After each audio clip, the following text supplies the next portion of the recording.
बिस्मिल्लाहिर्रहमानिर्रहीम। अस्सलाम वालेकुम नाज़रीन, आप यूट्यूब चैनल देख रहे हैं। मैं तवक्कुल हुसैन हूँ।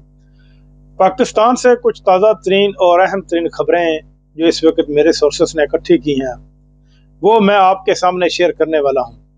सबसे पहले मैं आपको बताता चलूँ कि पाकिस्तान तहरीक इंसाफ के एक बहुत ही अहम रहनुमा, यंग रहनुमा ज़ीशान, जिनका तल्लुक़ एबटाबाद से है, उनको पाकिस्तान की जो मौजूदा गवर्नमेंट है इसने जेल में बंद कर रखा। गुज़श्ता रोज़ उनकी मुलाकात, वालदा उनकी मुलाकात करने के लिए जेल में गई, लेकिन जेल में मुलाकात ना होने से उनकी वालदा को अटैक हुआ और जिससे वो जाने फानी से कूच कर गए। यानी कि आप ये समझ लें कि एक आम आदमी, उसको जिसका ना आपको फ़ायदा है जेल में बंद करने का, ना नुकसान है, उसको भी जेल में बंद किया। और जेल में बंद करने से आपको क्या मिला, जबकि उनकी वालदा की बद्दुआएं और हाय आपको किसी सूरत भी चैन से नहीं बैठने देगी। जब से इन्होंने तहरीक इंसाफ को टारगेट किलर करना शुरू किया है, तब से कोई भी अदारा ना चैन से बैठा हुआ है और ना ये पाकिस्तान की हुकूमत चैन से बैठी हुई है। ये अपनी परेशानियों के नीचे बजाते खुद दब चुके हैं।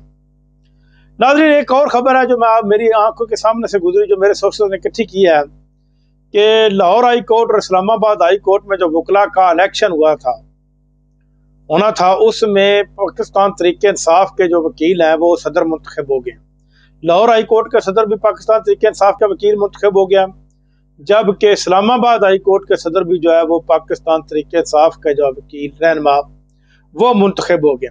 जिनके इससे हुकूमत को एक बहुत बड़ी शिकस्त का सामना करना पड़ा। हुकूमत ने अपने सारे सोर्सेस इस्तेमाल करने के बावजूद भी हुकूमत अपने नुमाइंदों को जो है वो जितवा नहीं सकी।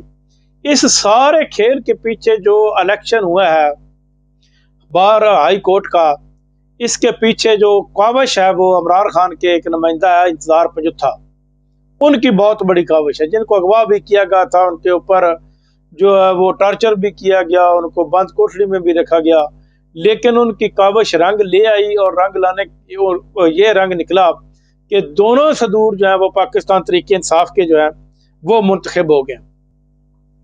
26 फरवरी को पाकिस्तान में अपोजिशन ने एक जो है वो बैठने का इंतज़ाम किया है कि वो अब इकट्ठे होंगे 26 फरवरी को इस हुकूमत के ख़िलाफ़, क्योंकि ये एक ऐसी हुकूमत है जिसमें पीका ऑर्डिनेंस बनाकर सहाफ़ियों की आज़ादी भी छीन ली गई है, वकला की आज़ादी भी छीन ली गई है, आम आदमी की आज़ादी भी छीन ली गई है, और साथ ही साथ ऐसी हुकूमत बना दी गई है कि जिसको फॉर्म 47 देकर हुकूमत के ऊपर बैठा दिया गया। पाकिस्तान मुस्लिम लीग नून के नुमाइंदे जो है MNA, वो 3000 से ज़्यादा वोट नहीं हासिल कर सके थे, जबकि पाकिस्तान तहरीक इंसाफ के जो उम्मीदवार थे जिनसे बल्ले का निशान भी छीन लिया गया, उनको कंपेन की भी इजाज़त नहीं थी, इसके बावजूद भी वो 80-80 हज़ार लाख से मार्जिन से वो जीते हैं और 180 सीटें वाज़े तौर पर पाकिस्तान तहरीक इंसाफ जीती है। लेकिन इनको हुकूमत नहीं दी गई। हुकूमत फॉर्म 47 के तहत इन लोगों को दी गई जिनके बहुत ही वोट कम थे। इवन के नवाज शरीफ बताते खुद 2 सीटें हार गया। मनसेरा वाली सीट तक तो उसको हार ही नसीब हुई, लेकिन लाहौर वाली सीट से उसको फॉर्म 47 देकर जितवाया गया। पाकिस्तान के जो वज़ीर आज़म है शहबाज शरीफ, इन्होंने एक और नारा लगा दिया। जिस तरह वो पहले कहते थे कि मैं जरदारी को लाड़काना और लाहौर की सड़कों के ऊपर की सीटों का अरब जरदारी इन्हीं की वजह से सदर पाकिस्तान है, और पहले भी 5 साल इसी की वजह से हुकूमत कर चुके हैं, और अगर आइंदा भी बिलावल भुट्टो जरदारी वज़ीर आज़म भी इन्हीं की वजह से ही होंगे।